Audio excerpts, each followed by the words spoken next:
what went wrong, and it's a devastating report. Elise Labott for us this morning. Oh my goodness, Elise, thank you. Let's get right to Congressman Tom Cole. He's a Republican from Oklahoma. Thanks for being with us, sir. Lots to talk about, but we'll start with this report that Elise was just saying. What do you make of it? I mean, the read to me is just, it's crazy. It's crazy the failures on a lot of levels. It's a very damning indictment of State Department performance. Obviously, that's an administration responsibility.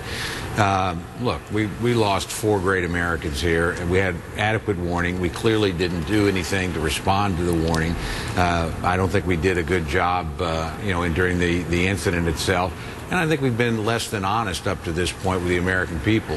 But this report's at least a step in the right direction. It's putting the facts on the table. There's obviously some things that ought to be done. But at the end, look, this is on the President and Secretary Clinton's watch. They bear a measure of responsibility here. And the figure is absolutely clearly pointed at the State Department, but also pointed in some ways, sir, at Congress. They reference the spending cuts that the Congress has approved and sometimes championed as being part of the problem. There's this sort of context of nobody wants to spend money, and so you have this mission that is at the bottom of the totem pole, and so they're not going to get funded at the end of the day. Well, when you're running trillion-dollar deficits, I understand people looking for money, but look, you're right about that in terms of where you prioritize it. Now, there's usually a lot of latitude within the State Department budget about where they put resources. So giving the State Department less money doesn't mean there's less money for security. It means maybe they should reprioritize where they're putting some of their dollars. And I suspect that's what should have happened in this case. But look, there's clearly a lot of blame to go around here. But at the end of the day, if there was an insistence, if there was a recognition of the danger, there clearly wasn't.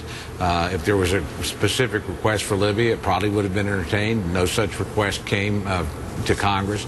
The administration is responsible here. That's what the executive branch does, is run these departments. And in this case, frankly, they failed, and it had tragic consequences. Here's the report also says there was no misconduct. No one willfully ignored their duty. I'll read a little bit of it. The board did not find that any individual U.S. government employee engaged in misconduct willfully ignored his or her responsibilities, and therefore did not find reasonable cause to believe that an individual breached his or her duty. I know it's kind of wordy, but the bottom line is they're saying there was sort of no intentional, more incompetence, I guess, than intentionally trying to undermine the duty of that particular mission. Oh, I have no doubt nobody intended for this to happen, but to say nobody was responsible is something else. It's negligent. And look, nobody sat down and say, how can we rig things so something like this terrible thing would happen? Of course they didn't do that. But I think when you don't, say somebody was responsible, there were all these failures, it was a terrible situation, but nobody was responsible, that just doesn't square with the facts. Somebody's responsible. And somebody, didn't get the job done or didn't send the word up the chain of command or what have you. And you ought to accept that. Look, this is a case. The report kind of says everybody's responsible. I mean, I'm sure you know it like the back of your hand, but they list. That means nobody's responsible. Come on. At the end of the day, somebody has line item responsibility for security in the State Department, and they, by the way, are responsible to somebody above them, either at the deputy secretary or the secretary level.